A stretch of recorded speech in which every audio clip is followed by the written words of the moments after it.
Let's make this cute little very simple pendant, shall we? A lot of people like to wear very simple things. As I said in another video about tiny necklaces, and they're easier to make, and you can make a whole bunch, and they're fun, and they're harder to mess up, and they're better. Sometimes they're safer as gifts because not everybody likes the big fancy crazy stuff. So this is a cute little one I just bumped into. I was just twisting some wire. It was going to be a ring, and I was like, wait a minute. So now you guys get a video. Another cute little pendant video. Let's begin. Yeah, woo. Basically, you have this 6 or 8 millimeter bead, and you have about, let's say to be on the safe side, 15 inches of 18 gauge. 15 inches. What is that? Let's say 0.4 meters. 18 gauge. Now I like antique copper. You can pick any color you like or type. I'm pretty sure this is soft wire, not like hard or whatever. Anyway, so take your piece of wire and bring the bead to the very middle of the wire. And what do I do next? I can't even remember. Oh yeah. And then crimp both sides and bend one side as tightly around the bead as you can so that you have these two strands together. And then make a loop out of them together like this. What did I do after that? Can't even remember what I did. Well, whether you go this way or that way, it doesn't matter. But basically, you're just going to come around and then come to the top and scarf it. And as you come around, you're just going to like make some tight little loops. Keep the strands side by side. You can alternate which way they go. You know, like they can go this way, they can go that way. And then I only did like 2 of them, just keep it simple. And then just come right back up and scarf this. Come around like 2 or 3 times and then tuck the sharp edges into that bowl that is formed. And voila, that is the whole thing. Get yourself some jump rings. Stick them on there. Get yourself a beautiful cord or chain. And you can make 100 of these in a day. I believe in you. Let's do the next one. So I have this cute little ceramic bead.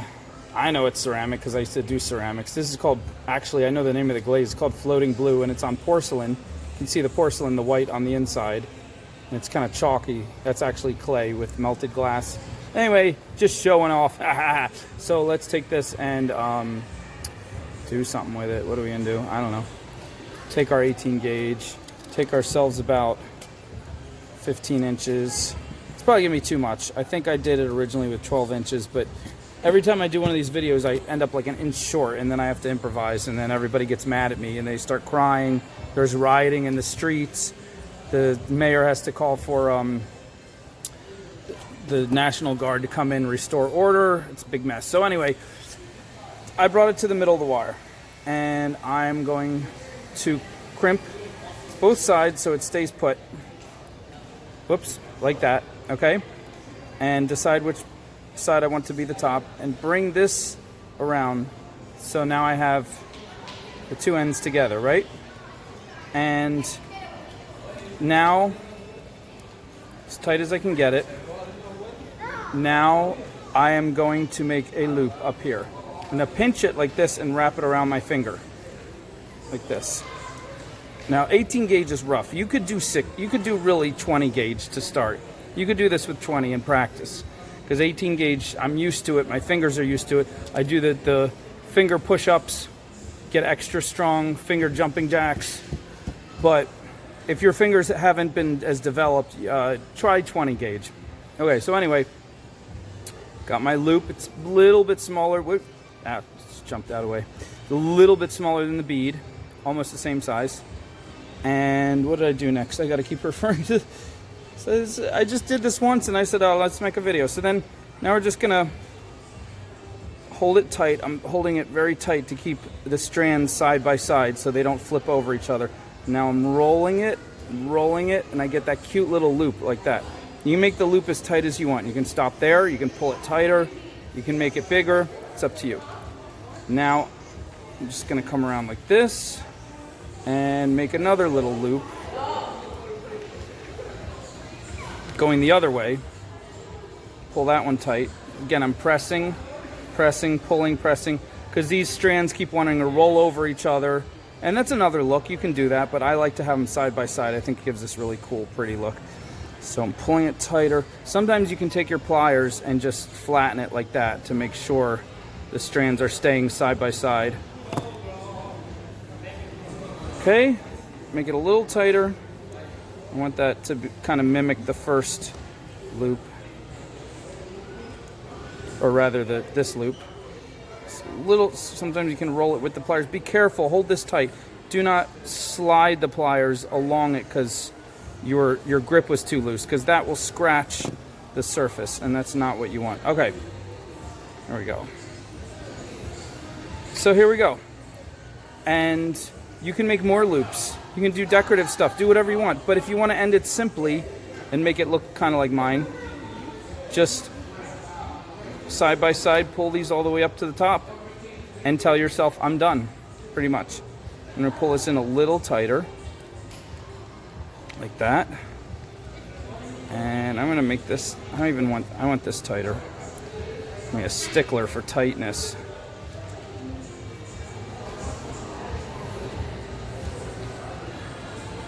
I'm gonna be careful, I'm actually gonna scratch this a little bit if I keep doing this. All right. Got those in, and now we're gonna scarf this. This is the face, this is the scarf. Wrap it around about twice. 1, 2. You could end it there, like that. You can do one more if you want. I'm gonna end it around the back here. Maybe about cutters. Take your cutters. I prefer pink cutters. Actually, that's just the one that came in the value pack. Cut it halfway across. And now you can carefully tuck these two sharp ends into that bowl. Just one at a time or both together. Just pinch them in. Make sure they're gone, not going to come out, not scratching. And then you can adjust it if you want. Lay it flat. I don't like it to roll like this. If it's going to lay on someone's chest, I like it to just lay flat. So I'll mess with it like this.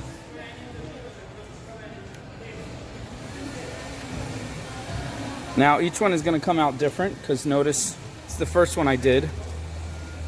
A little bit tighter. Also a little bit off to the side. This one's a little bit more symmetrical. So, you know, you might like one or the other. And again, no rules. Do any color bead. Do anything you want. Don't use 6 or 8 millimeter. Use do this any way you want. Make your style. But get some jump rings. Where are my jump rings at? I'm going to use a cord this time because I don't have another one of those little copper chains. I only had one. See how prepared I am? You just open these guys up, open them and close them sideways, and put them in. Voila!